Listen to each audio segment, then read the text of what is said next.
Well, hey there, welcome to day 900 of What You Up To Now. Sharon Horne-Ellstrom here, and I guess I do yell. My daughter was telling me I yell on my videos.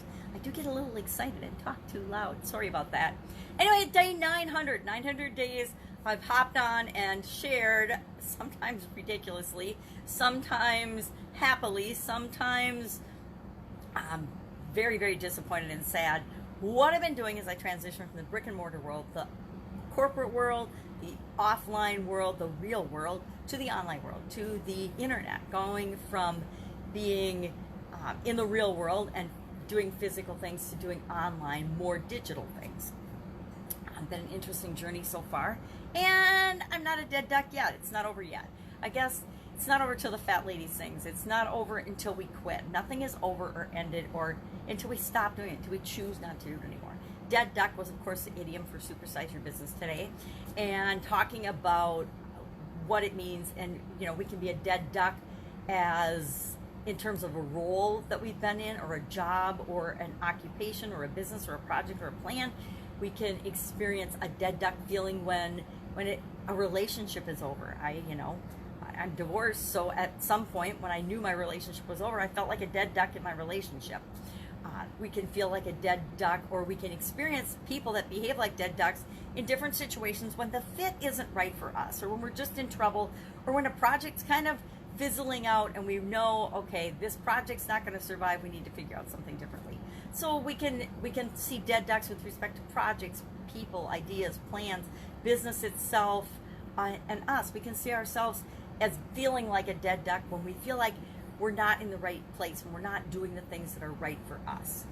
Been there, done that. At least I know I have. Maybe you've never felt that way, but I have definitely felt like, geez, this is just not right. I feel like a dead duck. I'm not having the impact that I want to have in this situation.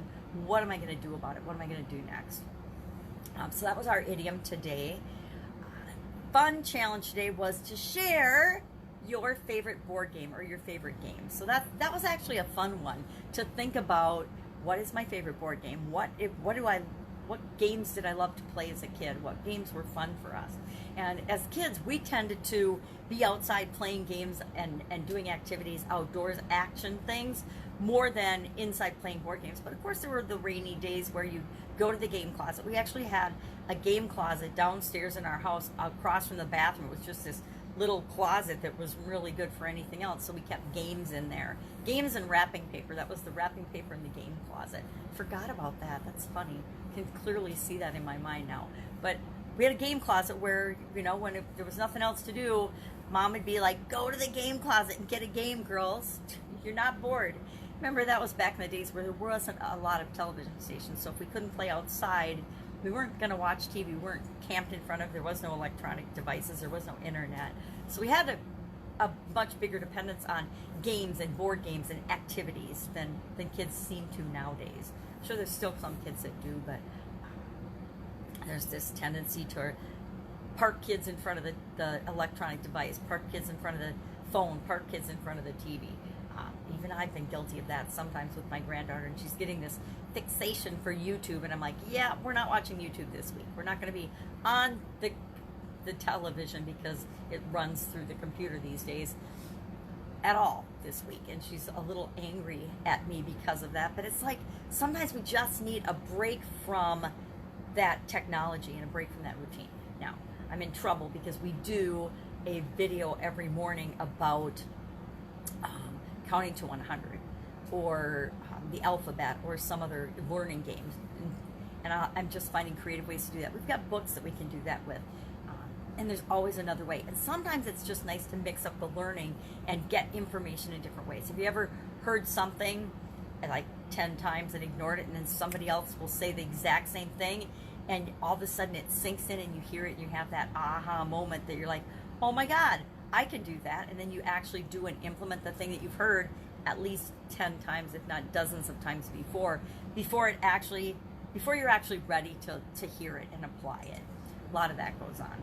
And sometimes just having different modalities and seeing things in different ways helps to get it into your consciousness. Fun challenge. So that's the fun challenge today. Board games, dead duck, get up and go challenge I'm working on still. because I'm morphing that into what is the next iteration of that. We just finished, we're not quite done yet because we're doing on Saturday a live Q&A session for the Get Up and Go Challenge 40-day challenge. So every day between day 40 and I guess we're at day 46 today, what's today? Thursday, Friday, Saturday. So 47 to day 48, I'm asking a question about challenges to get more input, to make sure that that's a really powerful session on Saturday. Live, 11 a.m. Central, we will do a live Q&A. And guess what? It's going to always be recorded and stored in the Get Up and Go Challenge page, because I don't throw that stuff away. I don't take it down to create false scarcity and get people to sign up for a super expensive coaching program or whatever. I could do it, but I don't want to. I want to provide as much value as I can and give it to people and keep it up there, so when they discover it, they can go back and they can listen to all. I did a 30-day challenge in April, Get Up and Go challenge. I did a 10-day, and I did a 40-day. We're just finishing up the 40-day. Actually, we finished the 40-day, and we're going to the Q&A. So it's really going to be 48 days of content that you can go in and listen to whenever it's right for you. Because like the thing that we hear a dozen times, it isn't always the right time for us. So when it is the right time for you to decide, I'm going to finally use the SOAP framework to make sure and guarantee that I get better results whenever I'm faced with a challenge than if I didn't have a proactive way of handling any challenge, any situation, any failure, any roadblock, any stumbling block, any whatever you call it that happens, anything outside of us that happens to impact us. If we don't have a way to do that and to deal with that in a proactive, conscious way, guess what? We deal with it by default. And how many times have we had a situation that we just let happen to us and we got an absolutely incredible, awesome result? Not so often, right? So isn't it better to have a framework that automatically, and we can install this in our subconscious, so it automatically gives us a better solution and the best solution for us each and every time. That's the whole purpose and the whole point of the Get Up and Go Challenge. And that's why I don't take it down and I don't say, oh, buy my product, or I'm going to take it down on Monday night when I take my offer away. And then guess what? Oh, next month I'm going to do the same exact challenge again. I hate that. I absolutely hate that. And everybody's doing that nowadays. And go ahead and do it. Make your money, make your short-term money, have at it. But are you really helping people, or are you just making a quick buck? Maybe you're helping people and making a quick buck. Who says it has to be one or the other? Anyway, that's my commentary for today. Go out, have an absolutely awesome, amazing day.